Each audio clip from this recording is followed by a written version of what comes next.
Carson Beck is one of the most underrated in the country at his position. That was Greg McElroy talking about all that Carson Beck has done here lately. 3,000 yards in this season already. We're only we're only 10 games into this thing, y'all. I mean, you're looking. I don't know about 5,000 yards, but 4,000 doesn't seem out of the question at all for Carson. And they're, for the slowish start that Georgia had at the beginning of the season, uh, Carson Beck's been pretty steady. I mean, he has a very good chance to set. He probably will set the Georgia record for completion percentage in school history. I think it's probably going to be a little too far away for the SEC completion percentage in conference history, but he's been everything that I was warned he would be. Precise, really good.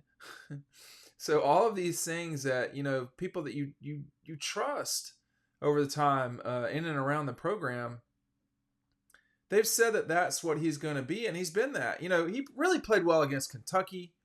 He really played well against UAB in terms of statistically. But there have been some other games where he's just sort of stood out with what he's done. This past game, 18 to 25, 306, two touchdowns, and an interception that really wasn't on him, to be honest. Maybe that's and the rushing, by the way. I mean, he's been sacked 8 times this season. He, generally speaking, there's only been one game, the Vanderbilt game, where Carson did not end the game with positive rushing yards. So I don't think what Greg is saying is wrong at all. I think there's so many good quarterbacks right now, whether you're talking about Jaden Daniels, Michael Penix, Caleb Williams. There's just so many, Drake May. There's a lot of really good quarterbacks out there right now that are getting a lot of attention. Shador Sanders. So there's some just some ball players. But the thing about I almost said Stetson. The thing about Carson is that he has been a volume thrower too.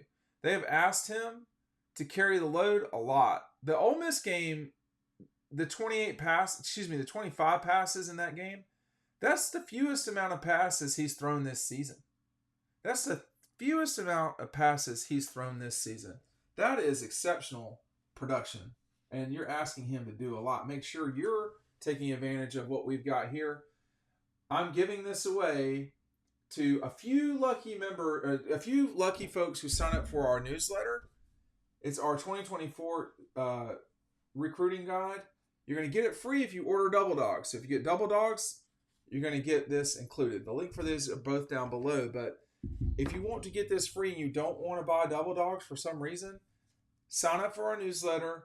I think Monday or Tuesday of the SEC championship week, I'll be randomly picking whoever they are.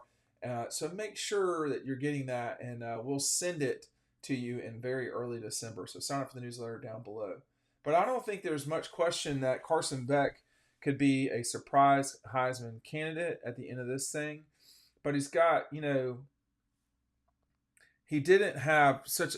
So what Jaden Daniels did the other day was just so exceptional. But that Carson Beck's not being asked to do that. No, he's not. He's not being asked to do that. Now he can. He can. Like, look at some of these games. Against Kentucky, number 20 Kentucky, 28 to 35, almost 400 yards, 4 touchdowns, and an interception. Look at what he did to the Gators. 19 to 28, 315, 2 touchdowns. Okay, and then I thought he was pretty good against Missouri too. 21 to 32, 250. 2 touchdowns, and against the Rebels, another 300-yard performance.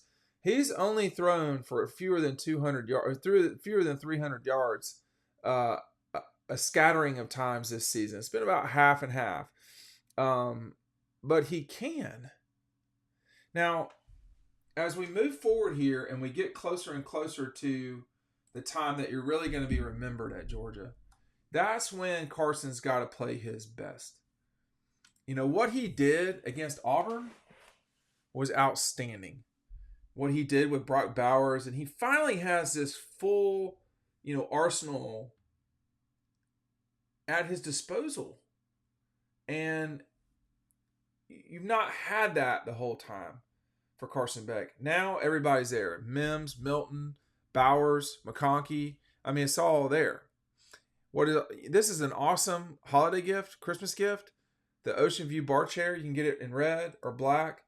It's just something to think about in terms of your downstairs, your man cave, your beach house.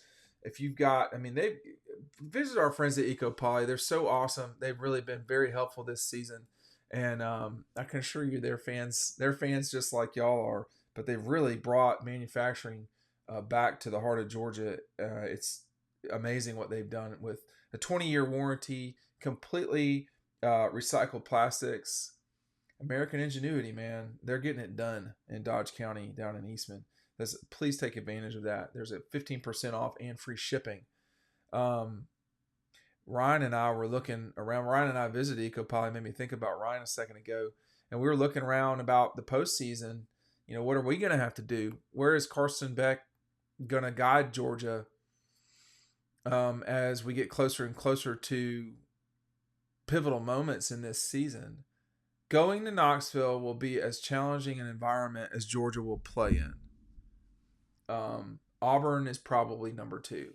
So they've dealt with Auburn, and now they're going into a very wounded Tennessee situation. And, Carson's going to have to play well.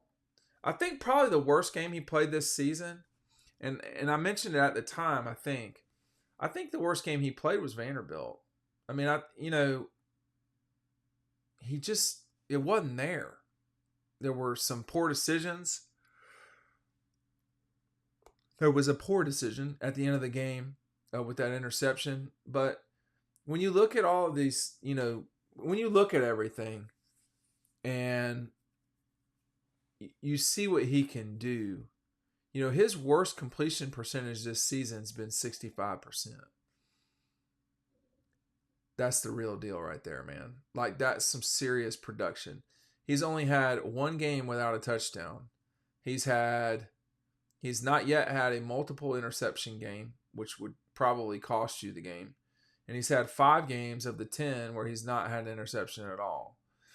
Last week's game, the interception was not on Carson Beck. But the ball he threw coming out of the second half would have been an interception nonetheless. And that didn't happen, but he had earned that one. It just wasn't on that one time. And, he's basically been, pretty untouched. There's been 2, 4, 6 games where he's not been sacked. Missouri got after Georgia pretty good with the 3 sacks, but and then Vanderbilt did too. You see the games where Georgia had to fight their way out. They're getting sacked a little bit. The South Carolina game, the Vanderbilt game, and the Missouri game. But when you compare Carson to Shedeur Sanders at Colorado does not have the players around him, the big guys. When you look at same thing out west at SC, Caleb Williams just does not. Well, he obviously does not have Brock Bowers, but he certainly, I would say, does not have Ladd McConkey either. But ignore those two. He does not have the offensive line that's given him the capability to do so much of what Carson's doing. And Carson's taking advantage of it. I mean, I think that's the biggest thing is Carson is taking advantage of his situation and putting Georgia in position, putting Georgia in the end zone. I mean, they score a lot with him. They're scoring a lot of points. They're scoring, I think they're 5th nationally. They could be 6th. But someone can correct me on that. Or I'll correct myself in a second here. But they are, they're number 5 in total offense, which is, a big deal. And then in scoring offense, I believe they're number 6. So, they're number 6 with 41 points a game. That's a lot of points, y'all. I mean, that means you're scoring on a lot of your drives. And, Georgia's offense has been exceptional, and its defense has been really good too. But the defense has not scored points necessarily. So, of those 41 points that Georgia's averaging, I mean, Georgia's offense is really working for that. Why? As Greg McElroy would say, Carson Beck is among the most underrated in the country at his position. I think that's probably right.